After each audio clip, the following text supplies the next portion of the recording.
berfirman, wahai fulan, apa yang telah engkau perbuat di dunia? Kemudian orang itu menjawab, ya Rabb, aku telah berjihad dan berjuang di jalanmu sehingga aku mati syahid. Lalu Allah menjawab, engkau telah berdusta, engkau telah bohong fulan. Sebenarnya engkau berjihad bukan karena aku, tapi karena ingin mendapatkan gelar sebagai pahlawan, dan gelar itu telah engkau dapatkan. Lalu orang itu diseret pada bagian wajahnya dan dilemparkan ke dalam neraka.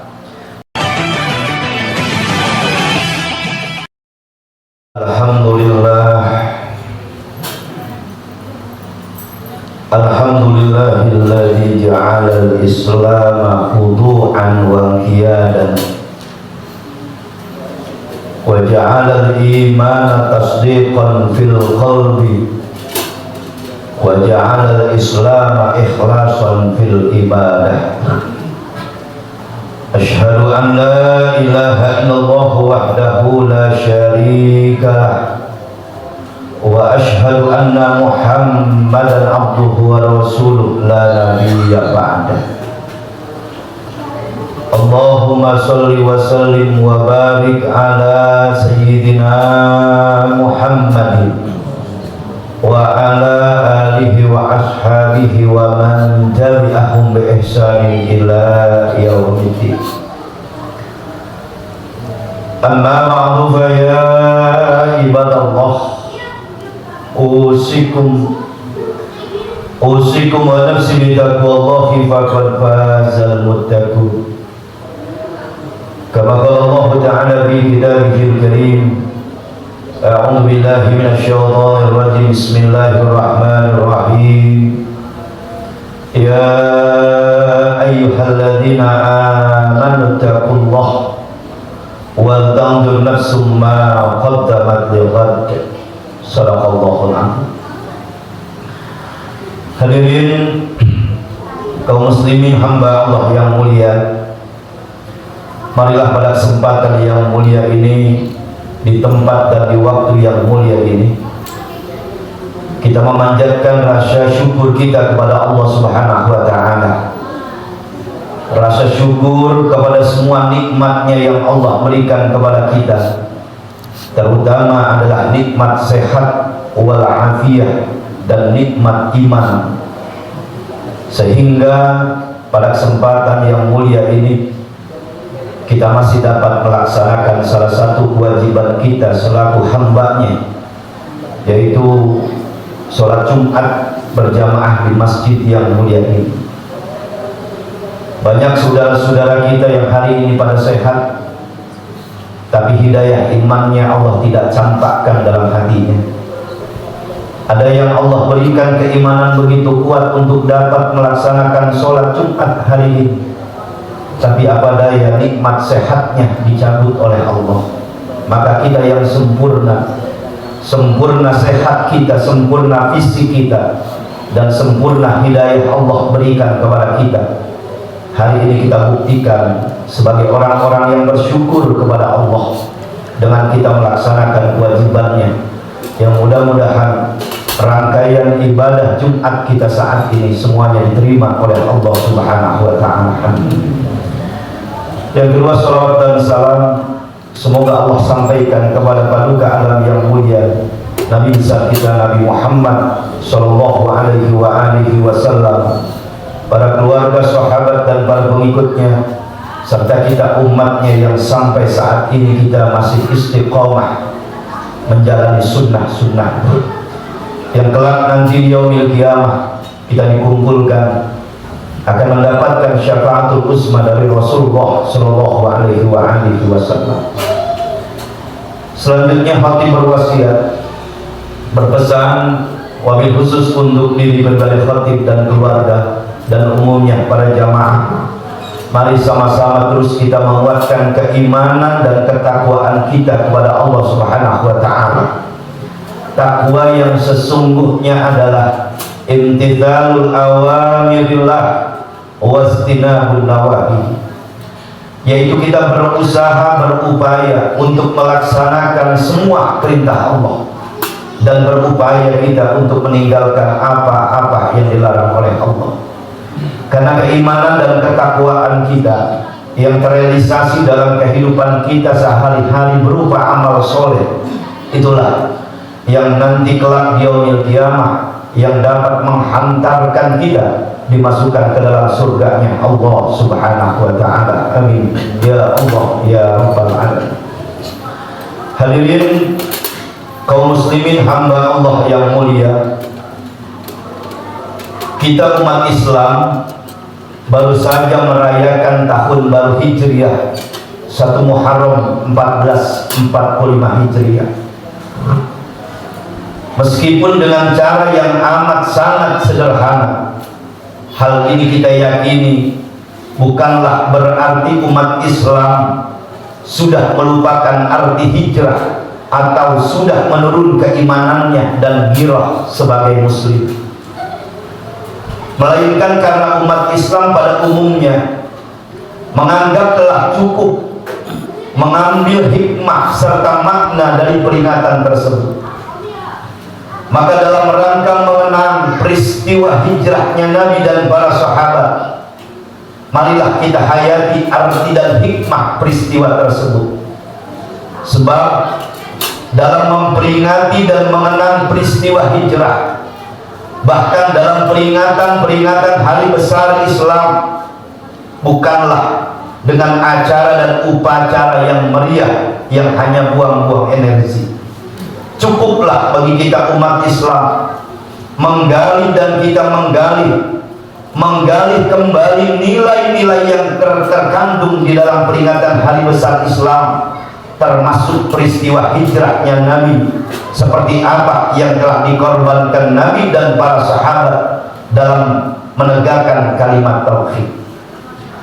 Beliau Nabi dan para sahabat setelah 13 tahun lamanya memperjuangkan dakwah Islam di kota Mekah, beliau Rasul memandang bahwa tanah Mekah bukan lagi negeri yang subur untuk mendakwahkan panggilan iman. Beliau Rasul sadar bahwa bumi itu ada yang tandus, yang tidak dapat menerima benih yang baik. Allah tegaskan di dalam Al-Quran surat Al-A'raf ayat 58. A'udzu billahi minasyaitonir rajim. Bismillahirrahmanirrahim. Wal baladu thayyibu yakhruju nabatuhu bi'idni rabbih walladzi habatu la yakhruju illa nakad. Dan tanah yang subur, maka tanamannya akan tumbuh dan tumbuh dengan subur dengan izin Allah. Dan tanah yang tandus, maka tanamannya pun tidak akan tumbuh dan hidup akan merana. Hadirin kaum muslimin hamba Allah yang mulia, meskipun sekarang ini kita umat Islam tidak lagi mendapatkan derajat kemuliaan seperti kaum muhajirin dan ansor, namun pada masa sekarang ini pahala dan kedudukan hijrah secara maknawi tidak kalah utamanya. Justru hijrah inilah sebagai inti dari ajaran Islam, yaitu melaksanakan semua perintah Allah dan menjauhi segala apa yang dilarang oleh Allah. Orang Islam yang dapat berbuat seperti itu, maka dia akan memperoleh titel sebagai muhajirin, orang-orang yang telah berhijrah. Seperti apa yang Rasul jelaskan dalam sabdanya, al-muhajiru man hajara ma nahallahu anhu. Orang yang hijrah adalah orang-orang yang meninggalkan semua yang dilarang oleh Allah Subhanahu wa ta'ala. Marilah kita berhijrah dari perbuatan maksiat, dari perbuatan batil, perbuatan terlarang, menuju kepada perbuatan yang benar yang mendapatkan ridho Allah Subhanahu wa ta'ala. Hadirin kaum muslimin hamba Allah yang mulia, ada sebuah pesan hijrah yang tidak boleh dilupakan oleh kita umat Islam, yaitu sebuah perintah untuk menata dan meluruskan niat dalam beramal. Sebab niat untuk melakukan suatu amal adalah hal yang sangat urgen, hal yang sangat penting, dan sangat amat menentukan diterima atau tidak diterimanya satu amal perbuatan. Kualitas amal seseorang tidak dianggap sempurna, bahkan tidak sah, jika tanpa niat yang ikhlas dan benar, semata-mata mengharap ridho Allah Subhanahu wa Ta'ala. Begitu juga kualitas bobot suatu amal akan menjadi lain bila kita salah niat. Maka niat dalam beramal adalah merupakan dasar utama untuk melakukan suatu perbuatan. Nabi jelaskan dalam sabdanya, innamal a'malu binniyat wa innamal likulli imri'in ma nawa. Hanyalah amal itu tergantung dengan niatnya, dan seseorang itu akan memperoleh dengan apa-apa yang diniatkan. Hadirin kaum muslimin, hamba Allah yang mulia, ada sebuah hadis Nabi kita Muhammad sallallahu alaihi wasallam yang menjelaskan bahwa perbuatan manusia nanti akan benar-benar diseleksi oleh Allah Subhanahu wa Ta'ala pada hari kiamat. Dan ternyata yang lulus seleksi adalah orang-orang yang benar, menata niatnya ikhlas karena Allah Subhanahu wa Ta'ala. Sesungguhnya orang yang pertama kali nanti diadili pada hari kiamat adalah orang-orang yang mati syahid, kemudian diperlihatkan amal ibadahnya selama di dunia, kemudian dia pun mengetahuinya, lalu Allah berfirman, wahai fulan, apa yang telah engkau perbuat di dunia? Kemudian orang itu menjawab, ya Rabb, aku telah berjihad dan berjuang di jalanmu sehingga aku mati syahid. Lalu Allah menjawab, engkau telah berdusta, engkau telah bohong fulan. Sebenarnya engkau berjihad bukan karena aku, tapi karena ingin mendapatkan gelar sebagai pahlawan, dan gelar itu telah engkau dapatkan. Lalu orang itu diseret pada bagian wajahnya dan dilemparkan ke dalam neraka. Kemudian dihadapkan lagi seorang alim, orang yang punya ilmu, dan diperlihatkan amalnya di hadapan Allah. Lalu Allah berfirman, wahai fulan, apa yang telah engkau kerjakan dengan ilmu selama hidup di dunia? Orang itu menjawab, ya Rabb, waktuku aku habiskan untuk menuntut ilmu dan mengajarkan karenamu ya Allah. Lalu Allah berkata, engkau telah berdusta, engkau telah bohong, engkau menuntut ilmu dan mengajarkannya bukan karena aku, tapi kamu ingin mendapatkan gelar orang alim, orang pintar. Lalu orang itu diseret pada bagian wajahnya dan dilemparkan ke dalam neraka. Kemudian dihadapkan lagi orang kaya yang waktu di dunia diberikan harta begitu banyak, kemudian dihadapkan di hadapan Allah, dan Allah katakan, wahai fulan, apa yang telah engkau lakukan dengan hartamu di dunia?